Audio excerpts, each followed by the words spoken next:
Ella pensó que los papeles del divorcio serían mi fin. Su error fue no esperar mi contraataque. Cuando llegó el día de la corte, yo ya había cambiado el guión, llegué conduciendo un Corvette TZ-06, convirtiendo su intento de humillación en mi declaración de independencia. Mi nombre es Michael Harrison. Tengo 48 años y, hasta esa mañana, estaba convencido de que había construido una vida sólida. 23 años de matrimonio. 2 hijos gemelos, Ryan y Tyler, ambos cursando su último año en la Universidad de Duke. Una casa de 4 habitaciones en Greenville, Carolina del Sur, con una hipoteca casi saldada. Dirigía la farmacia Sullivans, en el centro de la ciudad, un negocio de esos donde los clientes te llaman por tu nombre y te preguntan por tu familia. Todo parecía estable, respetable, seguro. Al menos, eso era lo que yo creía. Ashley estaba sentada frente a mí esa mañana, con las manos entrelazadas sobre la mesa, como si fuera a dirigir una reunión empresarial. Siempre había sido atractiva, incluso a los 46 años conservaba una figura atlética gracias a sus carreras diarias. Llevaba el cabello rubio recogido en una coleta y vestía ropa deportiva ajustada que, con toda seguridad, costaba más que todo lo que yo llevaba puesto. ¿Qué es esto?, pregunté, aunque en el fondo ya intuía la respuesta.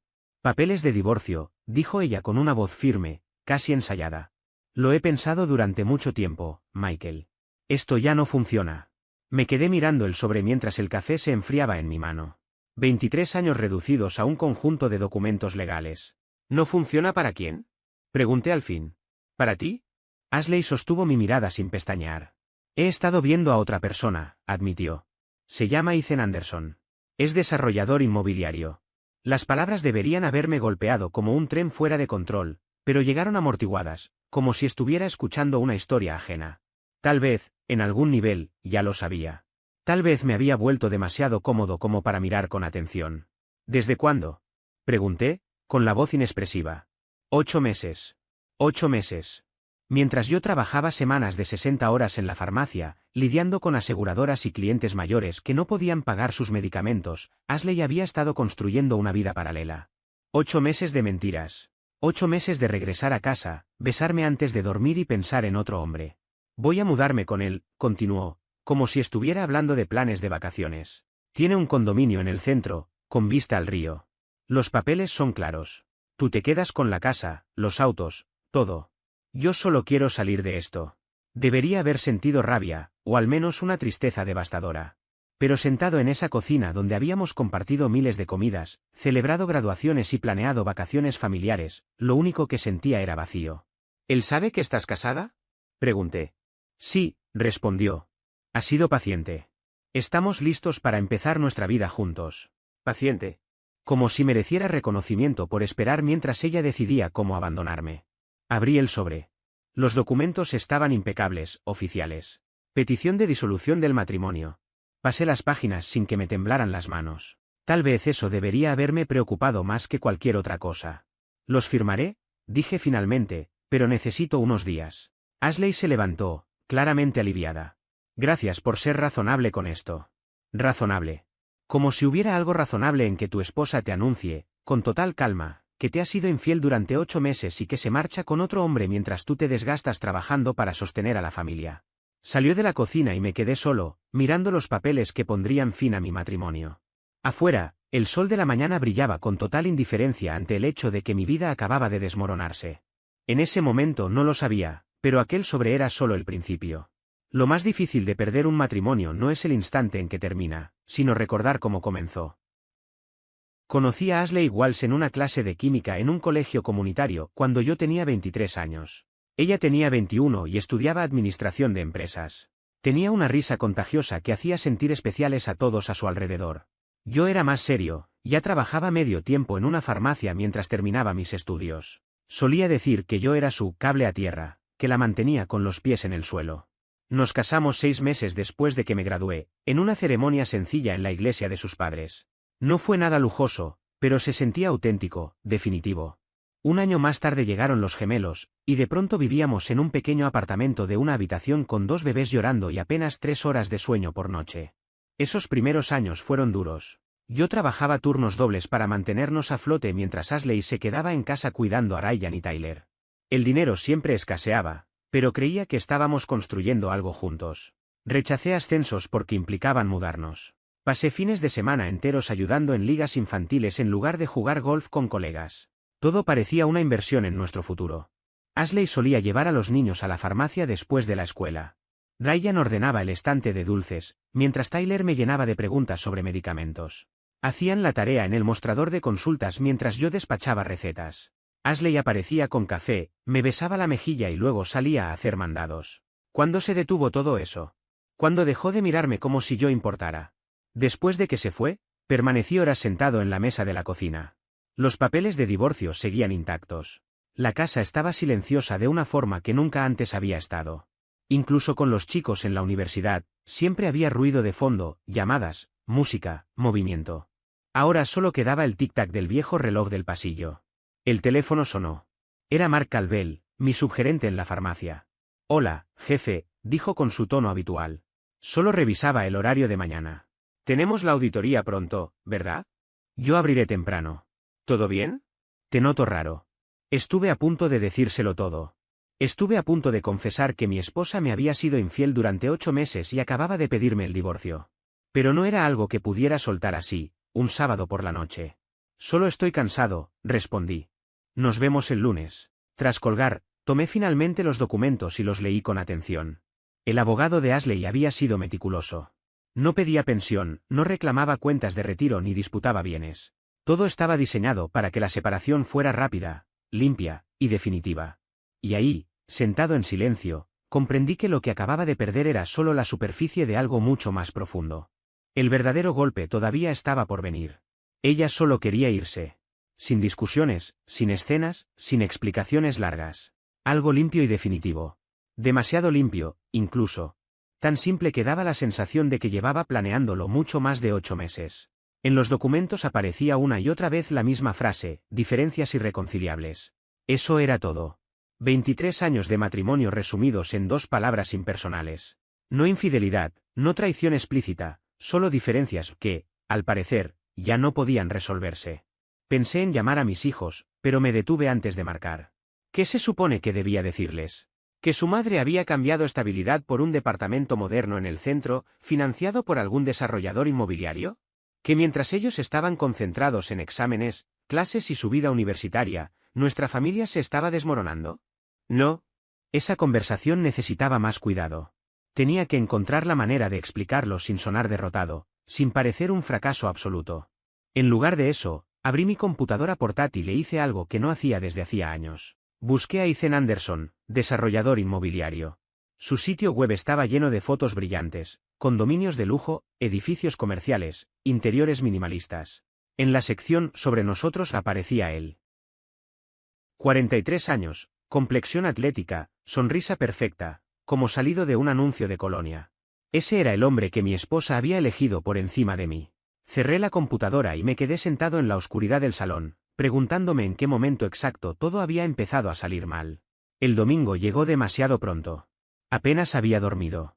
Los papeles del divorcio seguían sobre la mesa de la cocina, inmóviles, como una bomba sin detonar. No podía seguir posponiéndolo. Mis hijos merecían escucharlo de mí, no por un mensaje frío de su madre ni por rumores de terceros. Llamé primero a Ryan. Contestó al tercer timbrazo, con voz adormilada. «Papá, ni siquiera son las 9. ¿Pasa algo?» Respiré hondo, intentando mantener la voz firme. «Necesito hablar contigo y con tu hermano. Es importante». «¿Está Tyler contigo?» «Está en su habitación». «Papá, me estás asustando». «¿Alguien está enfermo?» «No, nadie está enfermo». «¿Puedes traerlo y poner el altavoz?» Escuché pasos, una puerta abrirse. Luego la voz de Tyler se unió a la llamada. «Papá, ¿qué ocurre?» No había forma sencilla de decirlo. Ninguna manera suave de soltarlo. Su madre y yo nos vamos a divorciar. Ella ha estado viendo a otra persona desde hace 8 meses. Se va a mudar. Hubo silencio. Un silencio pesado, incómodo.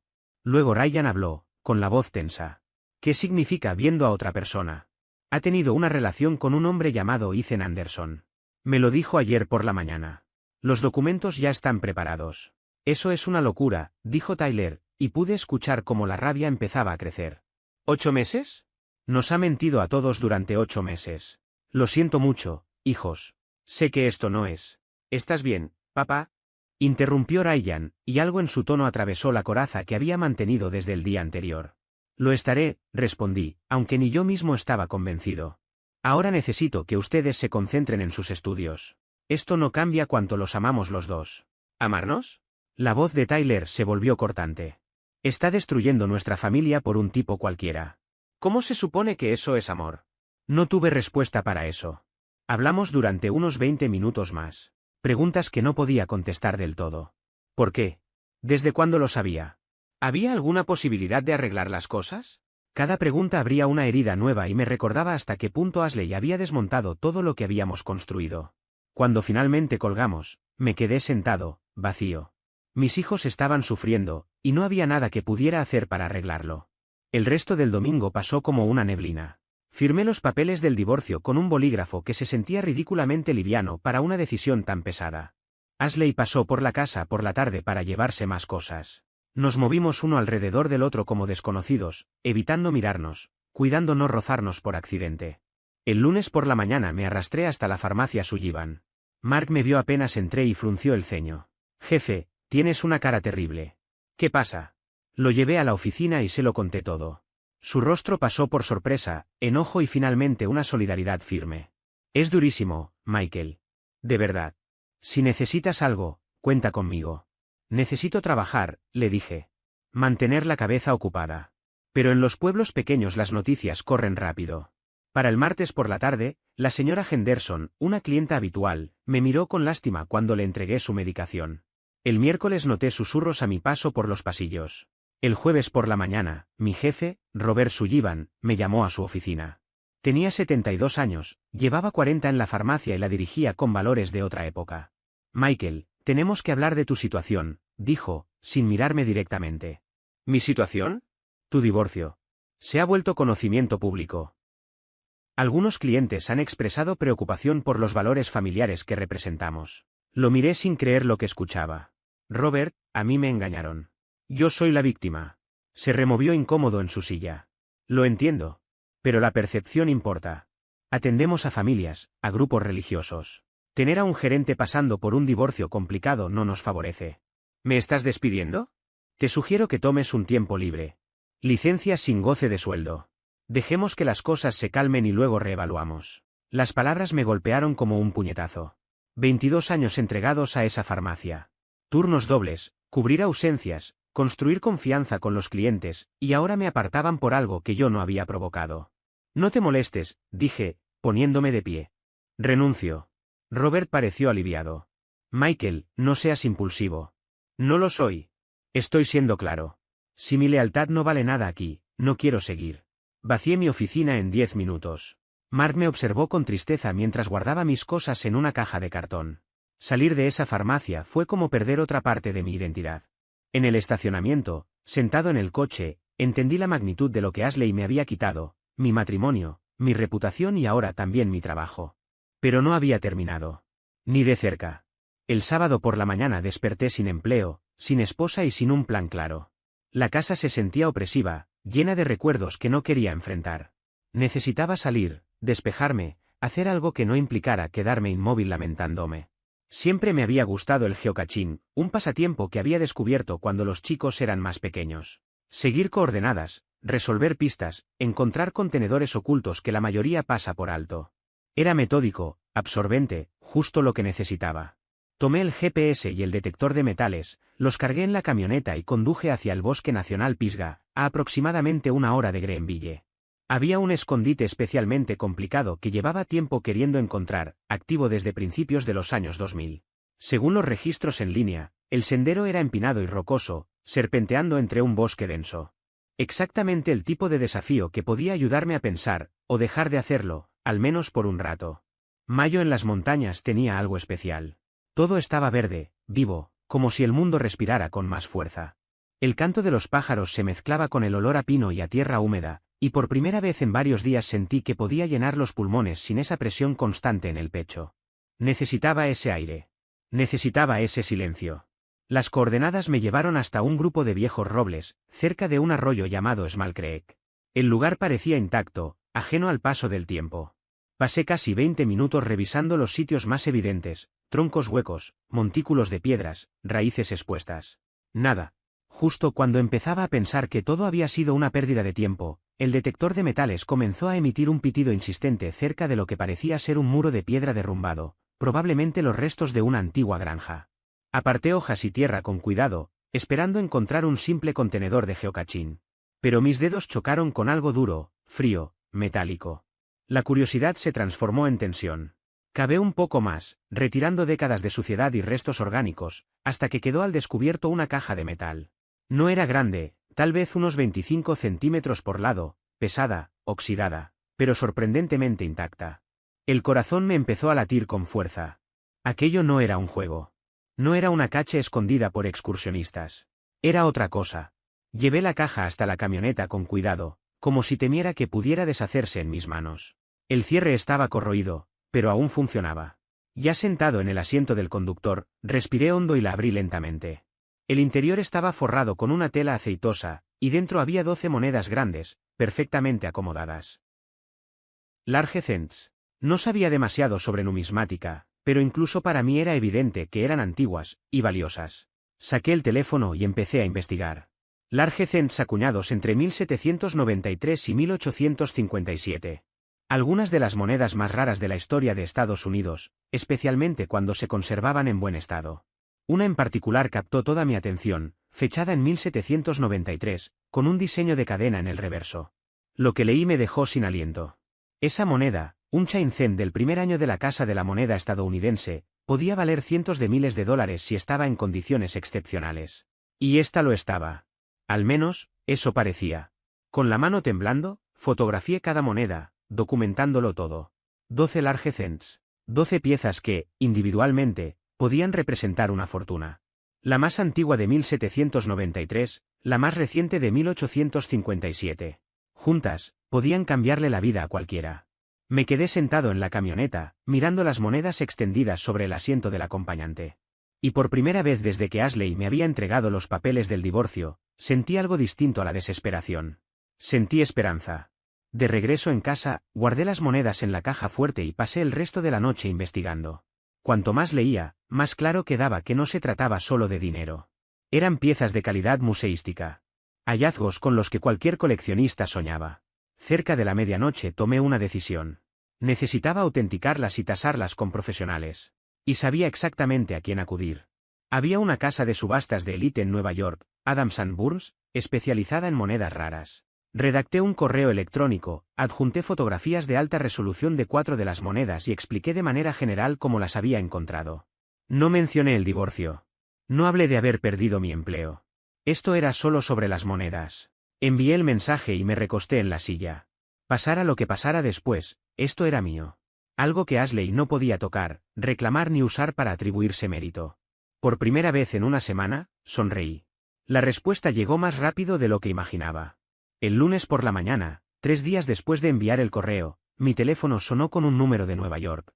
Señor Michael, le habla Jonathan Adams, de la casa de subastas Adams & Burns. He recibido su mensaje sobre los large cents. El pulso se me aceleró. Sí, señor. Gracias por llamar.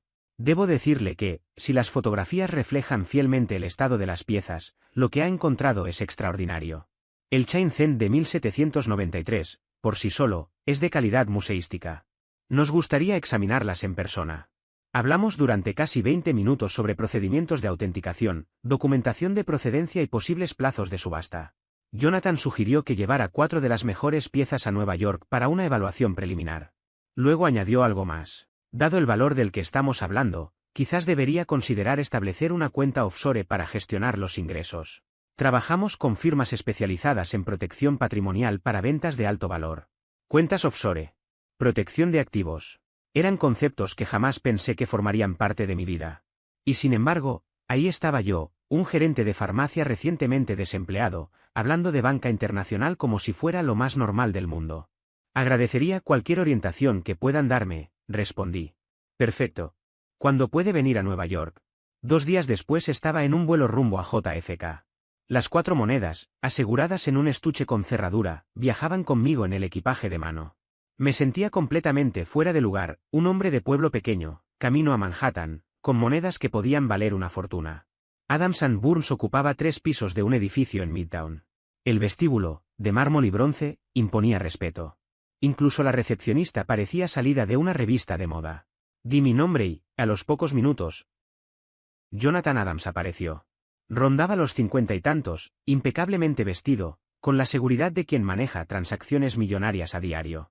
Señor Michael, bienvenido.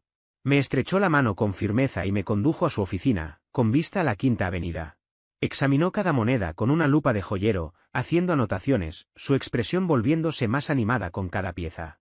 Extraordinarias, murmuró. La conservación es excepcional. Son, sin duda, piezas de calidad museística. El Shenzhen podría alcanzar fácilmente los $400,000 en subasta, quizás más. La cifra me dejó aturdido. 400.000 por una sola moneda, y tenía 11 más. Si está dispuesto a consignar las 12, continuó, el valor total podría situarse entre 3 y 5 millones de dólares, dependiendo de la puja. 3 a 5 millones. Ayer estaba preocupado por la hipoteca. Ahora hablaba de millones. Sin embargo, Jonathan sacó una carpeta y añadió. Quisiera proponerle algo específico. Usted mencionó que el hallazgo fue en el Bosque Nacional Pisgah, en terrenos gestionados por un fideicomiso de conservación. Asentí. ¿Qué le parecería que, como parte de la operación, Adams & Burns adquiriera un terreno adyacente al lugar del hallazgo y lo donara al fideicomiso? Mejoraría la historia de procedencia, demostraría responsabilidad ambiental y nos brindaría beneficios fiscales. ¿De qué extensión estamos hablando?, pregunté. Hay una parcela de 40 acres en venta por $6,000. Nosotros nos encargaríamos de la compra y la donación, descontándolo de sus ganancias. Todos salen beneficiados. Lo pensé unos segundos. Por primera vez en mucho tiempo, no sentí miedo. Sentí control. Parecía demasiado perfecto para ser verdad. Había encontrado un tesoro en terrenos públicos y, de pronto, tenía la oportunidad no solo de cambiar mi vida, sino también de contribuir a la preservación de más espacios naturales. La idea me resultaba atractiva, incluso reconfortante. Me gusta, dije finalmente. Excelente, respondió Jonathan, poniéndose de pie y extendiéndome la mano con una sonrisa segura. Hay alguien más a quien me gustaría que conocieras. Mi socio tiene experiencia en gestión internacional de activos. Creo que puede resultarte muy útil. Me condujo por el pasillo hasta otra oficina. La mujer que se levantó para saludarme llamó mi atención de inmediato. Rondaba finales de los 30, cabello oscuro perfectamente peinado, un traje impecable y una mirada aguda que transmitía que nada se le escapaba. Michael Harrison, te presento a Victoria Lynch, mi socia comercial, dijo Ryan con naturalidad. Por favor, dime Victoria, respondió ella, estrechándome la mano con firmeza. Jonathan explicó brevemente el contexto, y Victoria asintió mientras me observaba con atención. Jonathan me comentó que hiciste un hallazgo importante. Durante la siguiente hora hablamos de cuentas offshore, implicaciones fiscales y estrategias de protección patrimonial. Victoria era directa, clara y sorprendentemente didáctica. Lograba explicar conceptos financieros complejos de una manera que incluso yo podía comprender sin sentirme perdido. Sugirió establecer una cuenta en las Islas Caimán y se ofreció a encargarse personalmente de todo el proceso. De hecho, mañana viajo allá por reuniones con otros clientes, me dijo. Si te interesa, podrías acompañarme. Dejamos todo listo, abrimos la cuenta correctamente y estarías de regreso antes del fin de semana. La propuesta me dejó atónito. El día anterior estaba desempleado y recién divorciado. Ahora me invitaban a viajar a las Islas Caimán para estructurar una cuenta internacional con millones de dólares. Hagámoslo, respondí tras unos segundos. Victoria sonrió, satisfecha. Perfecto. Le pediré a mi asistente que te reserve en el mismo vuelo. Primera clase, por supuesto. Cuando salí de Miller y Burns esa tarde, sentí que había cruzado a una vida completamente distinta. Pero era mi vida. Toda. Y, por primera vez desde que Ashley me entregó los papeles del divorcio, tuve la sensación de estar nuevamente al mando. Las Islas Caimán parecían una postal viviente, agua turquesa, playas de arena blanca, palmeras balanceándose con la brisa cálida. Nunca antes había volado en primera clase ni me había alojado en un resort frente al mar con servicio a la habitación y vista directa al océano. Victoria se encargó de absolutamente todo, vuelos, traslados, hotel. Su eficiencia era impecable. Nuestra primera reunión fue en Cayman International Trust, un edificio discreto en Georgetown que no llamaba la atención desde el exterior. Allí nos recibió un banquero británico llamado Edward, quien hablaba con un tono pausado y profesional sobre confidencialidad, diversificación y preservación de capital. Lo que estamos creando aquí, me explicó, es un vehículo financiero seguro para sus activos. Los ingresos de la venta de las monedas se depositarán directamente en esta cuenta.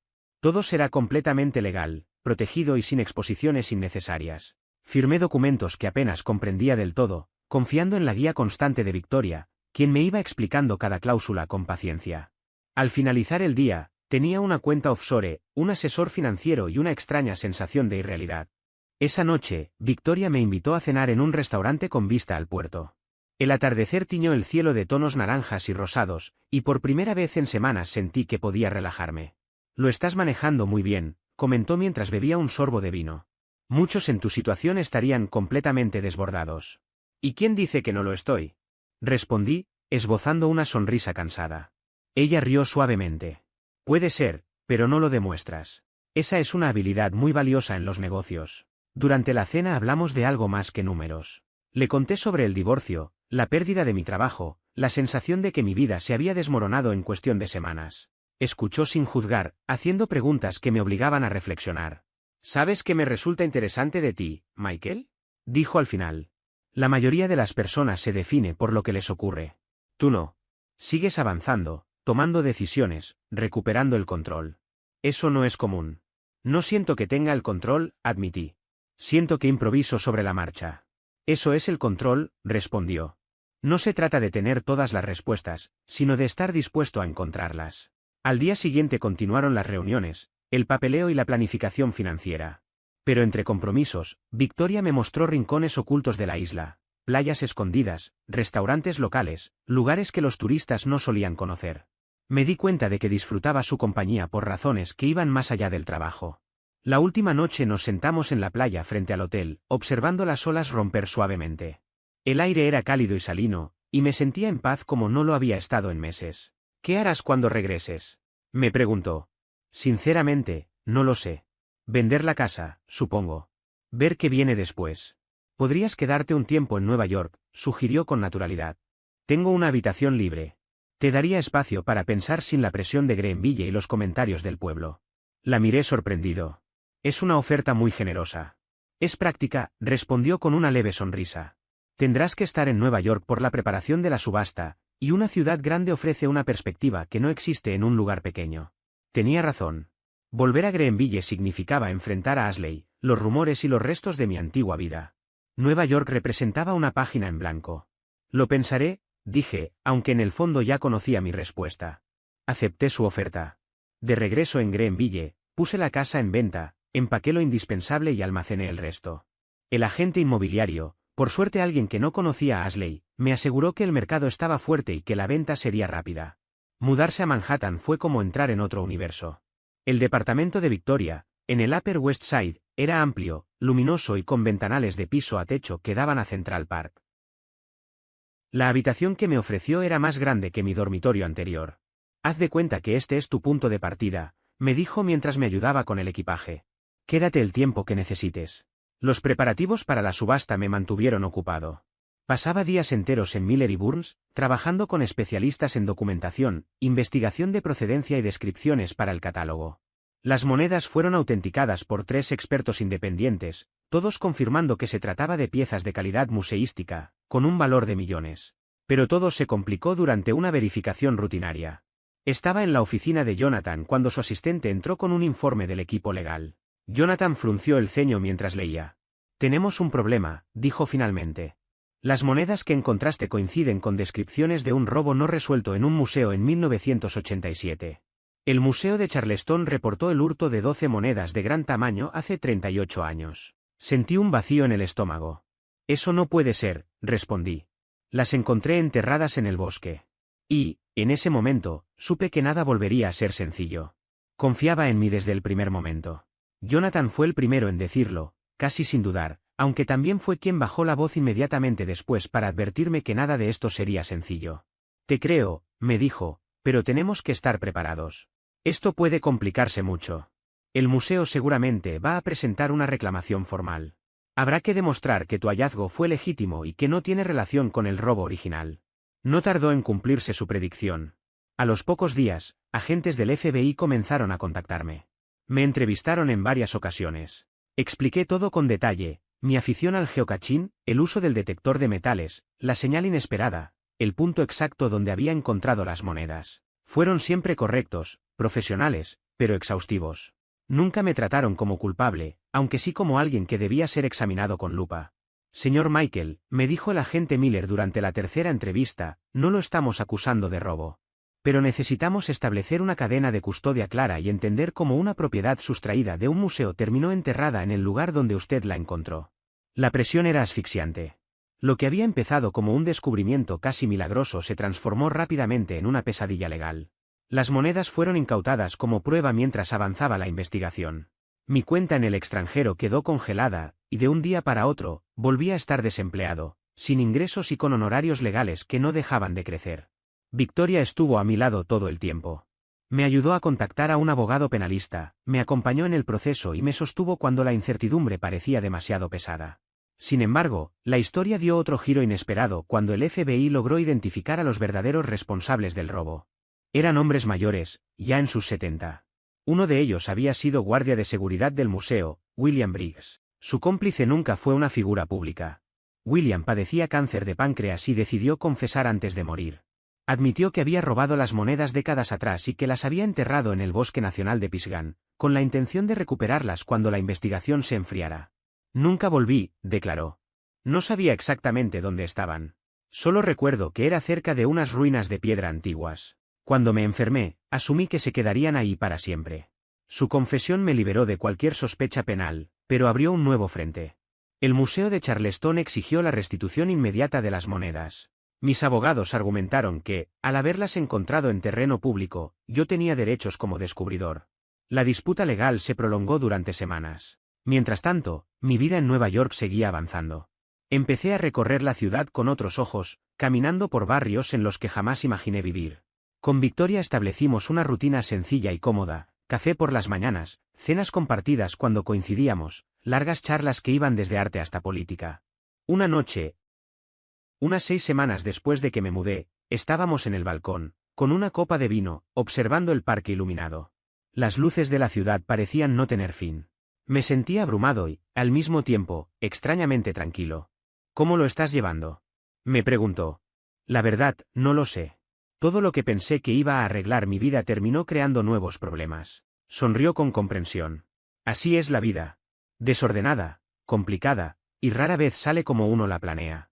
No suena muy alentador. No pretende serlo. Es realista. Se giró hacia mí. Pero hay algo que he notado de ti, Michael.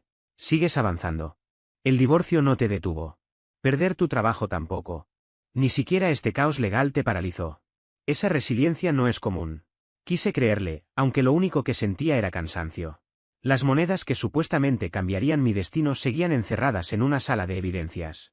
Mi matrimonio estaba oficialmente disuelto, los papeles finales habían llegado la semana anterior. Vivía en un departamento que no era mío, intentando entender quién debía ser ahora. Pero seguía en pie.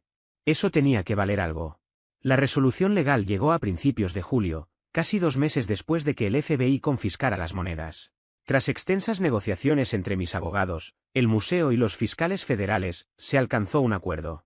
El museo recuperaría 8 de las 12 monedas y me compensaría con una tarifa de hallazgo equivalente al valor de mercado, aproximadamente $1,2 millones. Las 4 monedas restantes, que el museo no pudo demostrar de forma concluyente que formaran parte del robo original, quedarían en mi poder. Podría venderlas a través de Jonathan y Burns. No era la fortuna descomunal que había imaginado al principio, pero seguía siendo un cambio de vida. Más importante aún, la sombra legal desapareció. No era un criminal ni un sospechoso. Solo alguien que había encontrado algo valioso y quedó atrapado en un delito ajeno, cometido décadas atrás. La subasta de mis 4 monedas se programó para finales de agosto. Jonathan estimó que podrían alcanzar otro millón, quizá más, dependiendo de las pujas. Con el acuerdo del museo y el resultado de la subasta, tendría recursos suficientes para construir la vida que quisiera. Antes de eso, debía enfrentar Greenville. Mi casa se había vendido rápido y tenía que regresar para cerrar la operación y recoger lo último que quedaba. Lo había estado postergando, pero ya no era posible. Victoria se ofreció a acompañarme, pero decidí ir solo. Era algo que debía enfrentar por mi cuenta. Greenville se sentía familiar y extraña al mismo tiempo. La farmacia donde había trabajado seguía igual. El café donde Ashley y yo solíamos encontrarnos aún estaba ahí, pero lo percibía como si perteneciera a otra vida. El cierre de la venta fue sencillo. Los nuevos dueños, una pareja joven con un bebé, parecían ilusionados con su futuro en esa casa. Me pregunté si serían más felices de lo que habíamos sido Ashley y yo. Después, pasé frente a la farmacia de Sullivan. A través del escaparate vi a Mark atendiendo a un cliente. Sin pensarlo demasiado, estacioné y entré. Al levantar la vista, sonrió de inmediato. Michael, escuché que estabas de vuelta en la ciudad. Fuimos por un café al local de al lado y me puso al día. Robert Sullivan se había jubilado y vendido la farmacia a una cadena regional. Mark ahora era gerente de sistema bajo la nueva administración, lidiando con políticas corporativas que detestaba. Debería haberme ido contigo, me dijo. Esto ya no es lo mismo. ¿Y los rumores? Pregunté. ¿Cómo manejaron mi salida? Hizo una mueca. Fue duro al principio. Ashley se encargó de difundir su versión, que estabas ausente, que se sentía abandonada, que Ethan fue quien finalmente le prestó atención. Hizo una pausa antes de continuar. Pero luego el proyecto inmobiliario de Ethan empezó a venirse abajo, y la gente comenzó a cuestionar sus decisiones. Asentí en silencio. Por primera vez en mucho tiempo, sentí que el pasado ya no tenía el mismo peso. Había cerrado un ciclo. Y eso, más que cualquier moneda, era lo que realmente me permitía seguir adelante. Todo empezó a desmoronarse mucho más rápido de lo que incluso los más pesimistas habían anticipado. Al principio fueron solo comentarios aislados, murmullos en pasillos y llamadas que se cortaban de forma apresurada. Pero con el paso de las semanas, la verdad terminó por salir a la superficie. La mayoría de los desarrollos inmobiliarios de Ethan estaban sostenidos por un nivel de endeudamiento claramente insostenible. Préstamos puentes sobre préstamos estructurales, refinanciaciones constantes y promesas hechas sobre flujos de efectivo que nunca llegaron a materializarse. Los números no cuadraban. Los plazos comenzaron a vencerse uno tras otro, los intereses se acumularon y los inversionistas, que hasta hacía poco lo trataban como a una joven promesa del sector, empezaron a perder la paciencia. Las demandas no tardaron en llegar. Primero fueron avisos formales, luego citaciones judiciales y finalmente acciones legales abiertas. En cuestión de meses, el nombre de Ethan pasó de aparecer en revistas de negocios a circular en foros legales y rumores de pasillo. Ya nadie lo decía en voz baja, se hablaba abiertamente de una bancarrota inminente. Fue en ese contexto cuando Mark, durante una conversación aparentemente casual, se inclinó hacia mí y bajó la voz, como si estuviera a punto de compartir algo que no debía salir de ese momento. Y entre nosotros, dijo, mirando alrededor antes de continuar, Ashley ya no se ve tan segura de sí misma. La vi en el supermercado la semana pasada. Estaba agotada, nerviosa, nada que ver con la mujer que solía ser. Parecía alguien cargando demasiado peso. Tal vez lo lógico habría sido sentir una especie de satisfacción al escuchar eso. Durante un segundo incluso pensé que quizá debía sentir algo parecido a justicia poética. Pero la verdad fue otra muy distinta. No sentí alegría, ni alivio, ni revancha. Ni siquiera tristeza. Simplemente, nada. Las decisiones de Ashley, y las consecuencias que ahora enfrentaba, ya no me pertenecían. No eran mías para procesarlas. Ese capítulo de mi vida estaba cerrado, y lo entendí con una claridad que me sorprendió. Esa misma noche, sin embargo, todavía tenía un asunto pendiente. Ashley me había escrito. El mensaje era breve, casi contenido, decía que necesitaba verme, que tenía que hablar conmigo en persona. En contra de mi propio criterio, y quizá movido más por el deseo de cerrar definitivamente cualquier cabo suelto, acepté encontrarme con ella en una cafetería del centro. Cuando llegué, ya estaba allí, sentada en una mesa junto a la ventana. La reconocí de inmediato, pero también noté el cambio al instante. Estaba más delgada, con los hombros rígidos, la postura tensa, como si la vida la hubiera endurecido en muy poco tiempo. La mujer segura, confiada, que apenas 3 meses atrás me había entregado los papeles del divorcio con una calma casi fría, ya no estaba allí. En su lugar había alguien insegura, cansada, casi frágil. Michael, gracias por venir, dijo en cuanto me senté frente a ella. ¿Qué quieres, Ashley? Respondí sin rodeos. No tenía intención de prolongar aquello más de lo necesario. Jugaba con la taza de café entre las manos, girándola una y otra vez, evitando mirarme directamente. He escuchado cosas, comenzó. Que encontraste monedas valiosas, que te mudaste a Nueva York. ¿Es cierto? No respondí de inmediato. No sentía la necesidad de justificar nada. Parte de eso, continuó, apresurándose. El negocio de Ethan se está hundiendo. Todo lo que me prometió, su éxito, nuestro futuro, la estabilidad que decía que tendríamos, estaba basado en préstamos que no puede pagar. Su voz tembló al final de la frase. Cometí un error, Michael. Un error enorme. Creí que buscaba emoción, pasión, algo diferente. Pero lo que realmente necesitaba era estabilidad. Lo que teníamos tú y yo. La observé en silencio, procesando cada palabra sin prisa. Entonces, dije finalmente, ahora que tu novio desarrollador está al borde de la quiebra, ¿quieres volver? No estoy pidiendo volver, respondió rápido, casi defensiva. Sé que arruiné eso. Pero tal vez podríamos hablar de una reconciliación. Empezar de nuevo, despacio. Sin presiones. La audacia de la propuesta me dejó sin palabras por un segundo. Había destruido nuestro matrimonio por otro hombre, había tomado una decisión consciente, y ahora pretendía regresar como si todo fuera una pausa incómoda. No, dije con firmeza. Michael, por favor, insistió. Sé que te lastimé, pero estuvimos juntos 23 años. Eso tiene que significar algo. Significó algo, respondí poniéndome de pie. En pasado. Tomaste tu decisión. Ahora te toca vivir con ella. Me fui sin mirar atrás. Mientras conducía lejos de esa cafetería, sentí una ligereza que no había experimentado en meses. No era euforia ni felicidad exagerada, sino una sensación profunda de cierre. Lo que viniera después ya no implicaría mirar al pasado. A finales de agosto se realizó la subasta de las monedas, y el resultado superó cualquier expectativa razonable. Coleccionistas de todo el mundo participaron con una agresividad sorprendente. Las pujas se sucedían sin pausa, y cada incremento dejaba claro que aquellas piezas eran mucho más valiosas de lo que se había estimado inicialmente. Mis 4 monedas alcanzaron los $1.4 millones, muy por encima de las proyecciones conservadoras de Jonathan. Sumado al acuerdo con el museo, el total ascendía a 2.6 millones. La verdadera sorpresa llegó una semana después, cuando Jonathan me llamó a su oficina. Michael, el equipo legal revisó tu caso con más detalle, me explicó. Dadas las circunstancias, tu cooperación total y el hecho de que las monedas solo se recuperaron gracias a tu hallazgo, están recomendando que el Museo de Charleston te pague una compensación adicional como descubridor. ¿De cuánto estamos hablando? Pregunté. 300.000 más. Lo llamarán bono de recuperación, para evitar crear precedentes legales, pero básicamente están reconociendo que sin ti, esas monedas seguirían enterradas. Firmé los documentos en cuestión de días. Con casi 3 millones asegurados, las posibilidades parecían infinitas: viajar, invertir, iniciar un negocio o simplemente vivir de los rendimientos. La sensación era tan emocionante como abrumadora, una mezcla de libertad y responsabilidad que nunca había experimentado antes. Antes de cualquier plan, sin embargo, tenía un último asunto pendiente en Greenville. Pensé en el fideicomiso de tierras que administraba el Bosque Nacional de Pisgah, donde había encontrado las monedas. Jonathan y Robert ya habían donado el terreno de 40 acres como prometieron, pero yo quería ir más allá. Me puse en contacto con la directora del fideicomiso, Susan Holloway, y concertamos una reunión. Señor Michael, dijo cuando nos encontramos en su oficina, la donación de Jonathan y Robert fue extraordinaria. Asegura un corredor vital para la fauna y la preservación del ecosistema. Quiero hacer una donación adicional, respondí. $500.000, sin restricciones, para apoyar su trabajo de conservación.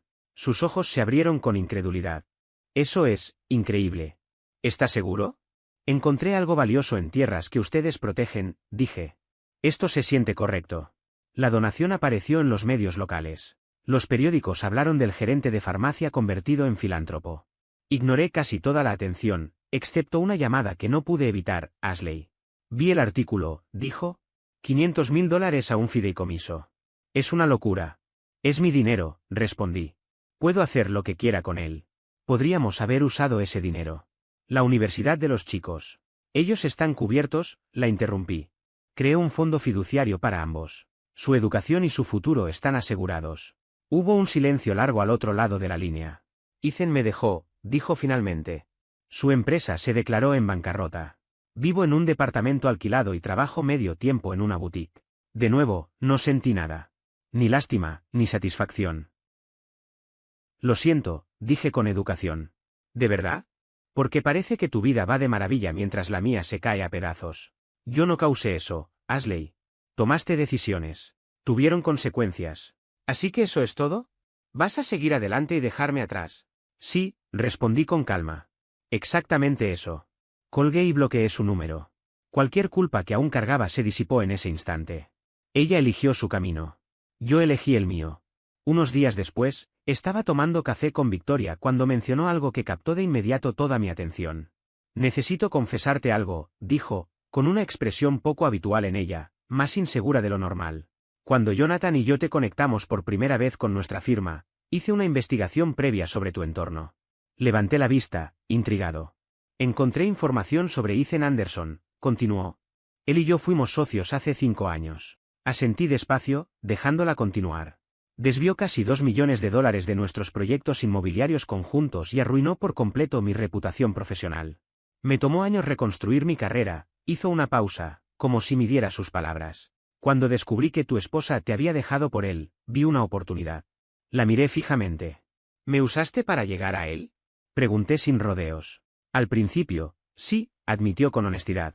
Quería seguirle el rastro, observar sus movimientos, quizá encontrar algo que me diera ventaja. Pero después te conocí, y todo cambió. Dejaste de ser un medio para un fin. Pasaste a ser tú. Sostuvo mi mirada. Te lo cuento porque mereces la verdad. Si quieres que salga de tu vida, lo entenderé. Me recosté en la silla, procesando sus palabras. Una parte de mí se sintió manipulada, pero otra comprendía perfectamente de dónde venía. Dime algo, le dije. ¿Me ayudaste por él o porque realmente querías ayudarme? Ambas cosas al inicio, respondió. Ahora, solo por ti. Completamente. Le creí. Y, más importante aún, me di cuenta de que ya no me importaban sus motivaciones iniciales. Había estado ahí cuando más lo necesitaba, y su apoyo había sido real, sin condiciones. Estamos bien, dije finalmente. El alivio fue inmediato en su rostro. Gracias. Esa misma noche tomé una decisión impulsiva pero liberadora. Compré un Corvette TZ06 azul metálico, impecable. No era práctico ni razonable. Era puro capricho, y se sentía exactamente como debía. 3 meses después, regresé a Greenville por el receso de otoño de Ryan y Tyler. Nos encontramos en una parrilla del centro, ambos habían vuelto de Duke para pasar un fin de semana largo. Durante todo el proceso habían sido un apoyo constante, llamando con frecuencia, sin presionarme nunca para explicar más de lo que estaba preparado para decir. Papá, te ves distinto, comentó Ryan mientras esperábamos la comida. No hablo de la ropa ni del coche. ¿Te ves? Más ligero. Lo estoy, admití. Siento que por fin sé quién soy sin definirme por las expectativas de los demás. Tyler sonrió. ¿Y estás saliendo con esa mujer de la casa de subastas? Victoria, ¿no? Estamos viéndonos, respondí. Nada oficial, pero nos gusta pasar tiempo juntos. Bien, dijo Ryan con firmeza. Te lo mereces. Hablamos de sus estudios, de sus planes tras graduarse, de las vidas que se abrían ante ellos llenas de posibilidades, como la mía lo estuvo alguna vez. Me preguntaron por mis planes y les conté que estaba considerando abrir una consultoría para pequeñas farmacias, usando mi experiencia para ayudar a propietarios independientes a navegar el sector. Eso es perfecto para ti, dijo Tyler. Siempre te gustó ayudar a la gente. Al salir del restaurante, Ryan me detuvo. Papá, necesito decirte algo. Lo que hizo mamá, cómo te trató, estuvo mal. Tyler y yo casi no hemos hablado con ella desde el divorcio. Tomó una decisión, y nosotros también. No tienen que elegir bandos, respondí. Sigue siendo su madre. Lo sabemos, dijo él. Pero tú eres nuestro padre, y nos enseñaste lo que es la integridad. Eso pesa más.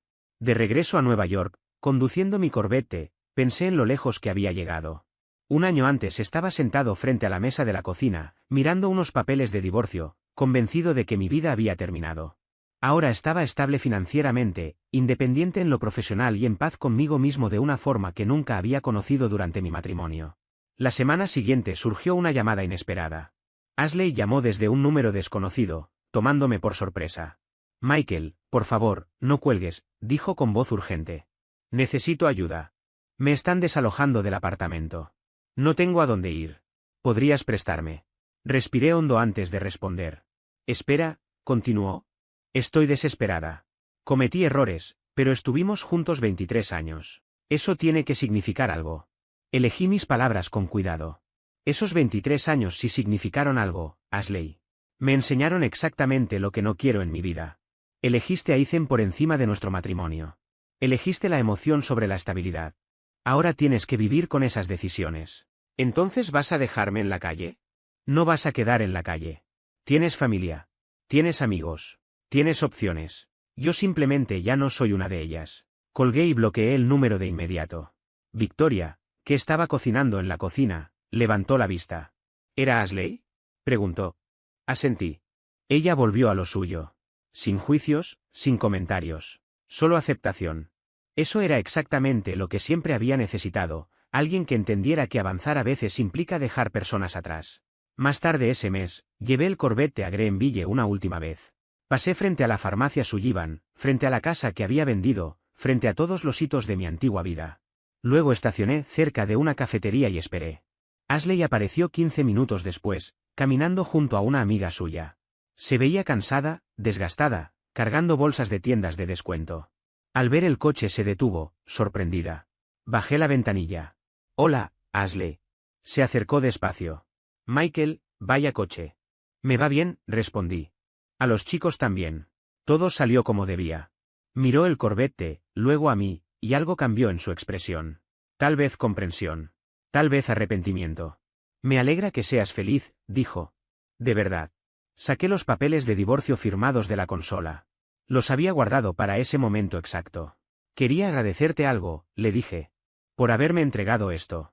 Me liberaste para convertirme en alguien que nunca habría podido ser dentro de nuestro matrimonio».